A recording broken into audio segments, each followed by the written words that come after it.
Hey everybody, it's Greg Hall here in Chicago.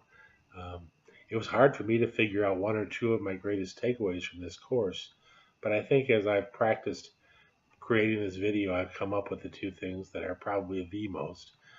I came into this class after 569, the e-learning design course, and I had chosen a topic for our project that was too big and took way too much time. So I was ready for a break when that course was over. But lo and behold, Monday, here we were ready to start a new course on motivation, and I was very unmotivated. Um, as we studied one theory after the next, I found kernels of truth in each one of the theories, things that resonated with my personal learning experiences and with my personal teaching experiences. But I felt frustrated because I wanted there to be one answer. I wanted somebody to say, here's what you need to know about motivation, take it and run with it. I wanted to be able to show them that I got it so I could move on to the next phase of my curriculum. I was approaching it with a performance goal orientation versus a mastery goal orientation. Um, so um, by the time we got to ARCS, I was a little bit more enthused because I had found that there were things in every one of the theories that resonated for me. And ARCS made it easier. Attention, relevance, confidence, and satisfaction. Those were four terms that I understood intuitively, things that I had practiced as a teacher, but things that I didn't have language for and that I didn't understand theory about. So all of these things have helped me solidify things that I think I knew in some ways already, but things that I needed the language and the theory to get better at. I decided to use the goal orientation theory for my motivation ID form because I had missed a lot of that week due to a family crisis.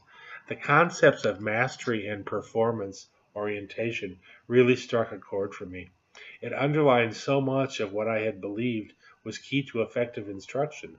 A learner who approaches learning with a mastery orientation doesn't need a teacher to give them everything they need to know. That student is motivated to learn. The teacher then becomes the facilitator. I was a facilitator when I was an instructor.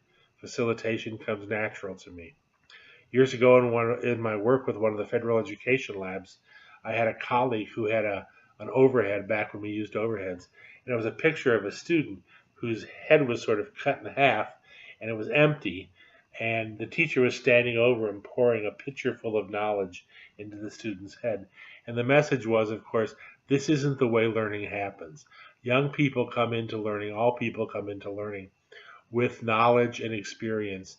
And our role as instructors is to connect with that knowledge, to make it relevant for them, to give them a sense of control, because in fact, they really have the control. They can tune us out or they can tune us in. We can give them tests to see if they can memorize what we taught them, but it doesn't mean that they really learned it. So creating a mastery learner made total sense to me. And that component of this class, in addition to the intrinsic versus the extrinsic motivation and rewards, made complete sense to me.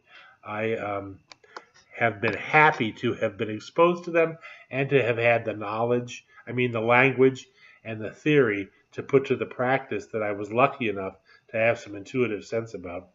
I can't thank you, Dr. Lewandowski, enough for your facilitation of our learning experience here. I really liked this design.